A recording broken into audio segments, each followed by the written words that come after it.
become imperfect. This worship of the imperfect is reflected in the Buddhist theory of natural fallibility. Life is always in a state of flux, shifting and rearranging. It is said that the Japanese prefer not to view the harvest moon when it is completely full, but 2 to 3 days before or after this time.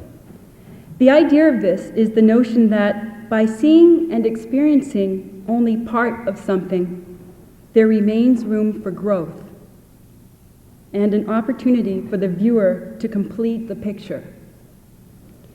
It has been said, if nothing is left unsaid, no goodness is left.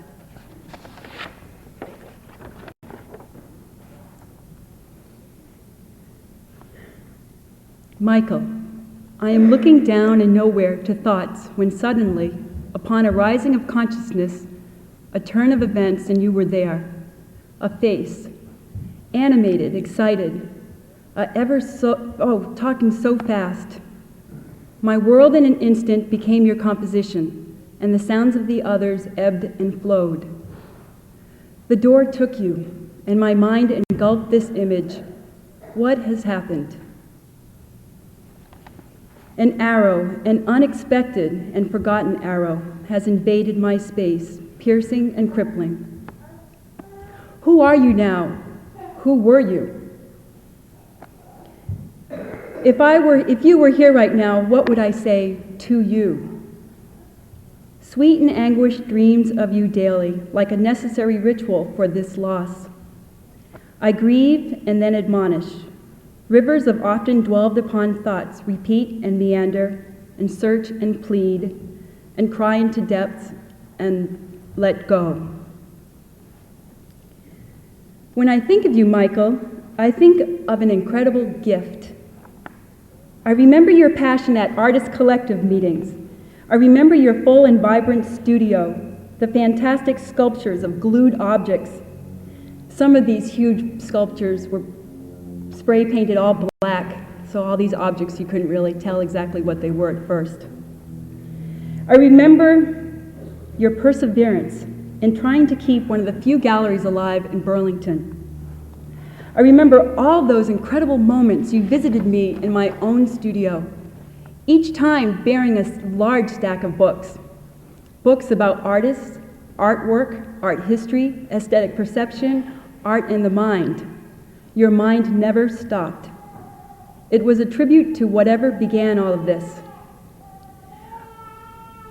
I remember occasionally you would just look around my studio and suggest to me, Jean, why don't you do a huge, one of those big paintings of something really gory, something half eaten alive and the other half is reaching out into space doing something. And I actually would really consider this. I like working very large canvases. As a gift to us, Michael, you have altered our lives. You have both changed and transformed us in some way. Parts of you have now become parts of us. I am reminded when I think of you, of the teachings involved in the Alcoholics Anonymous program. I would like to read you a passage from Lewis Hyde's book titled The Gift, describing the AA's process. AA's teachings are free. They are a gift. And its only requirement is that one goes to this group meeting, and here, if you do such and such, you will stay sober for a day. If a person is in enough pain and his desire strong, he tries this philosophy. At this point, however, the person is in a unique position, for he has received the teaching and found it to have some power. After a short while of sobriety, the newcomer isn't a drunk, but he's not a recovered alcoholic either. The teachings are in passage, in the person between the time they are received and the time they have sunk in so deeply that they may be passed along. This process can take years. AA has 12 steps of recovery, the 12th step being an act of gratitude. Thus, recovered alcoholics help other alcoholics when called upon to do so. The gift is passed along in this step. Sometimes there are people in AA who are, quote, two-steppers. That is, people who take step 1, acknowledging they are alcoholic, and then jump directly to step 12, helping others, without the in-between steps where the labor lies. They try to pass along something they themselves have not yet received. Louis Hyde, in his depiction of gifts exchange, speaks of gratitude as a labor undertaken by the soul to effect a transformation after a gift has been received. Between the time a gift comes to us and the time we pass it along, we suffer gratitude. It is only when the gift has worked in us, only when we have come to its level, that we can give it away again. Hyde says that passing the gift along is the act of gratitude that finishes the labor, and that the transformation is not accomplished until we have the power to give this gift on our own terms. As a teacher, friend, mentor, colleague, and just a beautiful person, Michael, you continually passed on your gifts of yourself, your enthusiasm, your incredible creativity, your insights, your wisdom.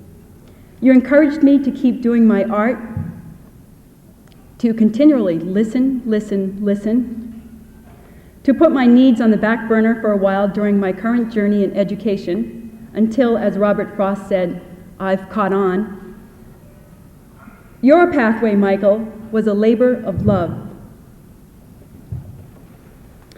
I am reminded when I think of you of one of Goethe's couplets.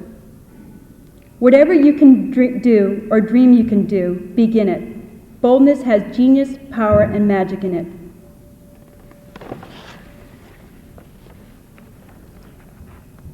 If you were here right now, Michael, I know what I'd say, and what I'd like to say also to each member of this congregation since I've returned today.